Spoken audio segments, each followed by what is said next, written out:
Welcome to चिमी fun kids. कहानी कर्म का फल।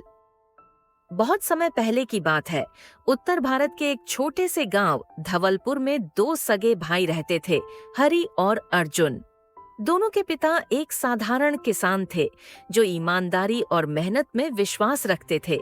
जब पिता का निधन हुआ तो उन्होंने अपनी छोटी सी जमीन दोनों बेटों में बराबर बांट दी। हरि बड़ा भाई था, शांत, मेहनती और संतोषी। अर्जुन छोटा था, चालाक, लालची और जल्द अमीर बनने की लालसा रखने वाला। हरि सुबह सुबह खेत पर जाता, मेहनत करता और भगवान का नाम लेकर अपना जीवन जीता। वहीं अर्जुन रात दिन बस पैसे कमाने के नए नए तरीके सोचता। एक दिन अर्जुन ने सोचा, खेती बाड़ी में बहुत मेहनत है और कमाई भी थोड़ी। क्यों न मैं यह जमीन शहर के बिल्डर को बेच दूं और व्यापार शुरू करूं।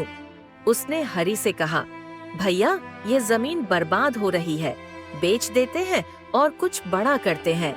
हरि ने इनकार कर दिया, यह पिता की दी हुई जमीन है, यह सिर्फ खेत नहीं, हमारे संस्कार हैं, मैं इसे नहीं बेच सकता। अर्जुन ने चुपचाप अपने हिस्से की जमीन बेच दी। पैसों से उसने शहर में कपड़े की दुकान खोली। कुछ सालों तक उसकी दुकान खूब चली।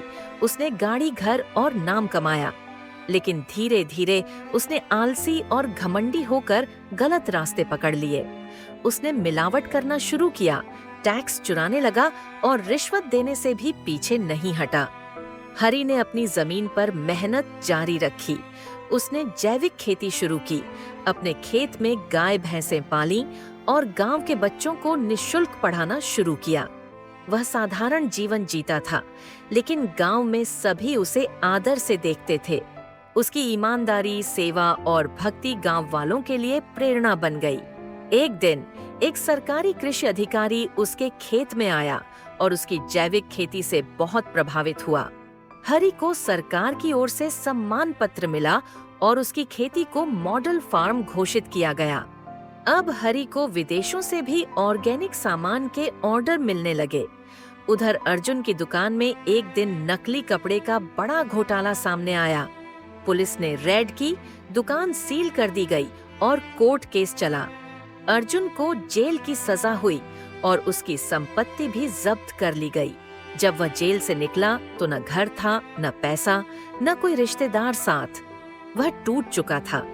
एक दिन वह गांव लौटा, पैरों में चप्पल नहीं, आंखों में पश्चाताप। हरि ने उसे देखकर अपने घर बुलाया, खाना खिलाया और उसे गले से लगा लिया। अर्जुन की आंखों से आंसू बह निकले। भैया, मैंने अपने कर्मों से अपना ही जीवन बर्बाद कर लिया। हरि ने मुस्कुराते हुए कहा, अर्जुन, कर्म कभी छिपते नहीं, उनका फल जरूर मिलता है, चाहे देर से ही क्यों न मिले।